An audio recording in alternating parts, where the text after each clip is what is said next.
Hi everyone, my name is Jacqueline Stalkey and I'm Victor Valley College's athletic counselor. The title of this presentation is Managing Your Role as a Student Athlete, and we'll be discussing time constraints and time management. Time management is key for student athlete success, yet many student athletes don't know how to manage their time properly. The goal of this PowerPoint is to help student athletes and their counselors develop a schedule that leads to academic and athletic success. Stats you need to know. Everyone has 168 hours during the week. According to a 2015 study, student athletes reported that they spend their time in the following ways in season: 14.5 hours relaxing and socializing, 35.5 hours on academics, 33 hours on athletics, which includes practice, injury prevention, maintenance, and additional training, 85 hours on other things such as sleeping, eating, driving, working, grooming, etc. On game day, student athletes spend anywhere from 4 to 9 hours on their sport, and most student athletes report that they spend just as much time in the off season, meaning that this schedule looks pretty consistent throughout the year. So what does this mean for a student athlete? We have two overarching themes here: prioritization and goal setting. So if we look at prioritization first, it is crucial for athletes to stay focused and avoid things that distract you. Athletes should be creating a to-do list every day and develop a routine that balances their role as athlete and student. Athletes are always put in the position to make some tough decisions, which require sacrifices, but remembering that it won't be like this forever. And lastly, practice meditation, grounding yourself, something to practice self-care. Goal setting. Reflect on what is your ultimate realistic goal. This is often based on your personal values. Setting up miniature goals to serve as motivators to help you keep going. So this might look like setting up daily goals, weekly goals, monthly goals, and so on and so forth. Recruit someone to be accountable for you to stay on track. And then lastly, ask for help. But what does this mean for counselors? Looking beyond the typical demands of a college student, counselors working with student athletes must consider not using the published course schedule to determine actual practice times and game days. For instance, Athletics 124 may list Monday through Friday from 3 to 6 p.m. for practice. However, students should keep 1 hour before and 1 hour open after practice. So in this case, 2 to 7 p.m.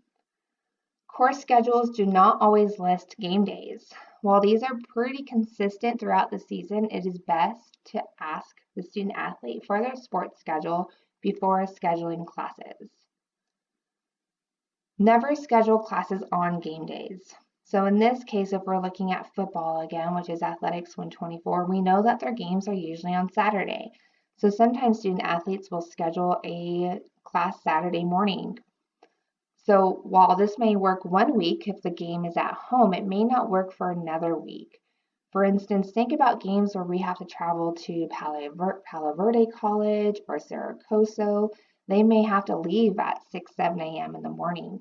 So keeping in mind that we should not be scheduling any classes on game days is crucial for student athlete success.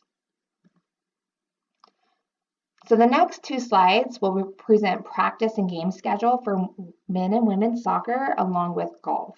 The goal of these slides are to highlight how difficult it is to find a schedule that helps student athletes be successful in managing their roles.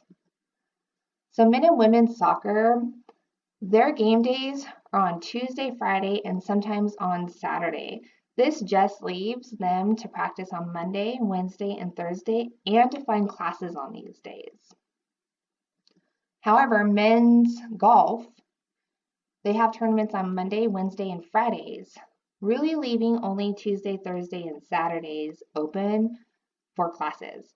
While these aren't all the sports, I just wanted to highlight two different sports and recognize how difficult it can be to find a really good schedule for them. So reflecting on these schedules, how do student athletes and their counselors find the best schedule for the student athlete to be successful in sports and academics, given their strict sports schedules? So online classes can be an option if the student has the non-cognitive skills such as time management, organization, and motivation, and technology necessary to do well. Many student athletes also work, and they face the same barriers that their non-athletic peers have, such as being a first-generation student and being Pell Grant recipients.